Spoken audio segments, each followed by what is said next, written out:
Olá, olá, estudante de pós! Boas-vindas ao canal Escrevendo na Pós. Eu sou a professora doutora Luana, muito prazer. Se você ainda não me conhece, eu sou mentora de TCCs.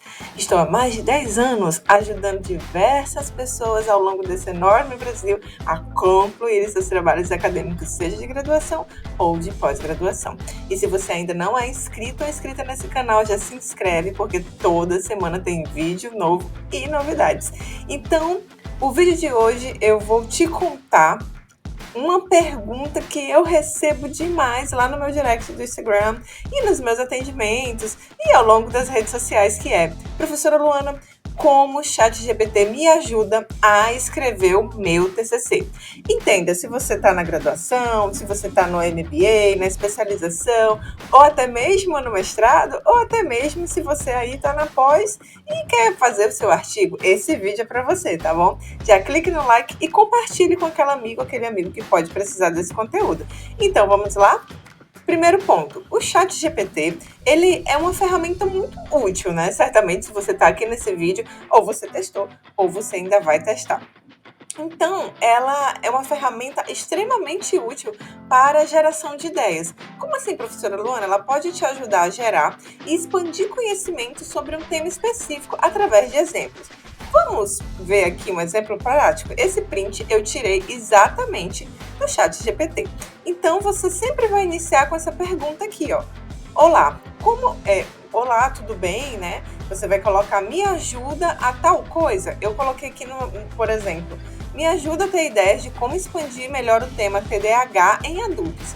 É para o meu artigo da pós. Inclusive, esse é um tema que está bastante alto, não é verdade?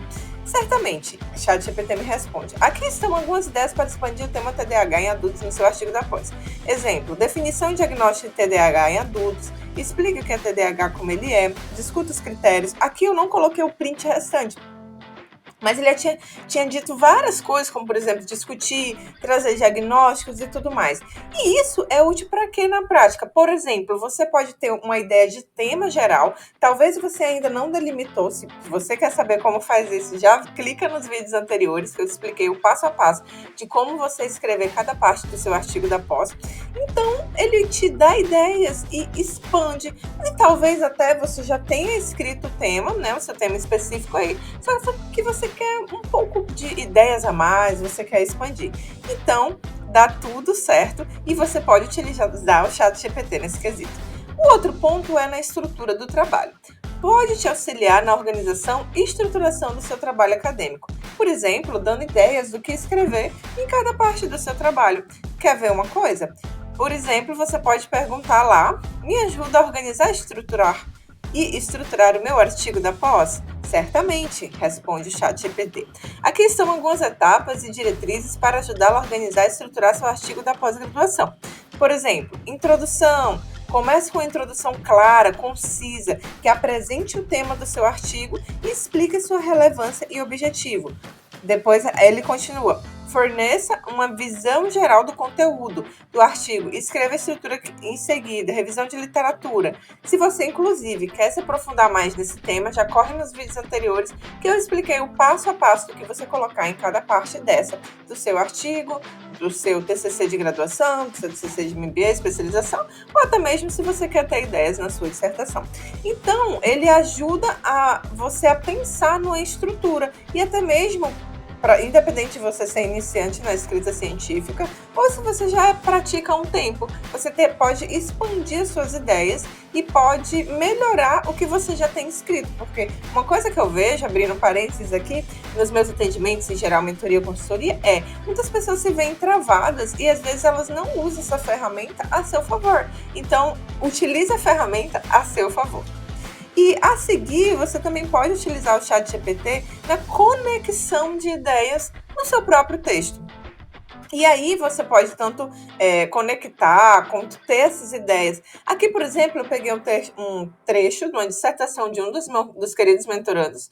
E aí eu coloquei parágrafos, conectar os parágrafos, né? Eu coloquei assim: me ajuda a conectar esses parágrafos. Aí eu coloquei o parágrafo todo aqui com esse. Aí coloquei coloquei entre aspas, né? E segui o outro. Aí o ChatGPT me dá: aqui está uma sugestão de conexão entre os dois parágrafos. Aí ele coloca o parágrafo todo, né, conectado, certo?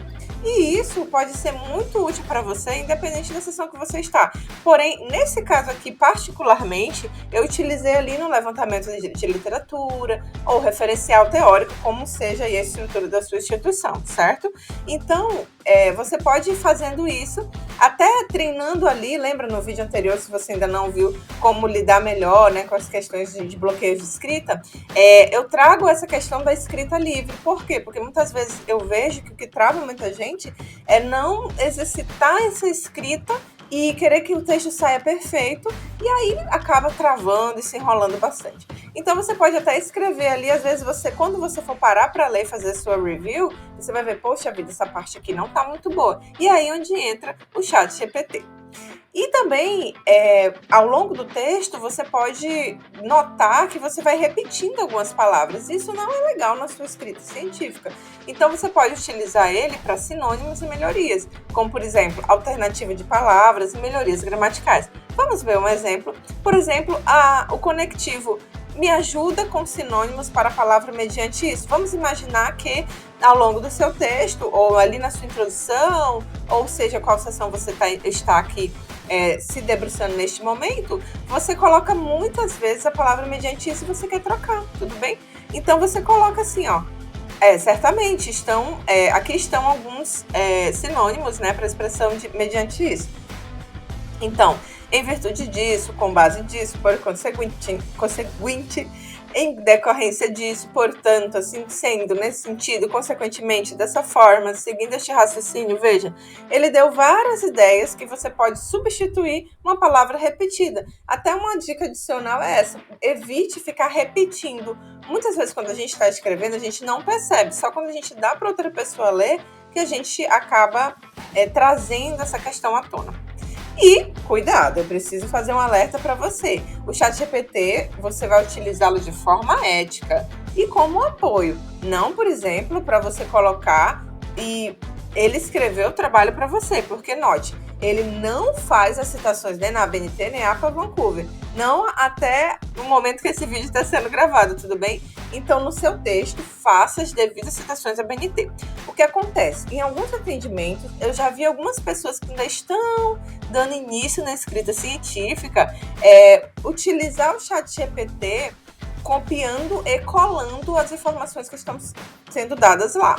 Isso não pode acontecer. Independente do tema que você está, independente da sua área, ele vai utilizar fontes ali da internet e especificamente nas afirmações que você fizer, seja na introdução, no levantamento de literatura, né, na metodologia, afirmações, você precisa referenciar. Você precisa citar um autor ou autora que dê base na sua informação. E o ChatGPT não faz isso. O que você pode fazer?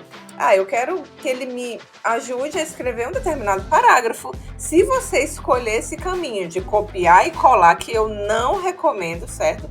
O recomendável é você utilizar de forma ética, né, como foi sugerido aqui. E eu sei que tem várias outras possibilidades, tudo bem? Aqui eu só dei algumas para que você possa fluir no seu texto.